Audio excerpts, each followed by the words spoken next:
নমস্কার, ওঙ্কার বাংলা ডিজিটালে আপনাদের স্বাগত। আর আমি আপনাদের সঙ্গে বিশ্বজিৎ। আসবো এই মুহূর্তের কিছু গুরুত্বপূর্ণ খবরে। আবারও উড়িষ্যায় ট্রেন দুর্ঘটনা, লাইনচ্যুত শালিমার সম্বলপুর এক্সপ্রেস।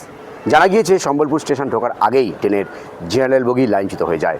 বড়সড় দুর্ঘটনা হতে পারত, তবে অল্পের জন্য রক্ষা পেয়েছেন যাত্রীরা। সূত্রের খবর, জেনারেল কামরাটি লাইনচ্যুত হতেই সঙ্গে সঙ্গে চালক ট্রেনটিকে থামিয়ে দেন। গতি কম থাকায় বড়সড় দুর্ঘটনা এড়ানো সম্ভব হয়েছে বলে রেল আধিকারিকরা জানিয়েছেন।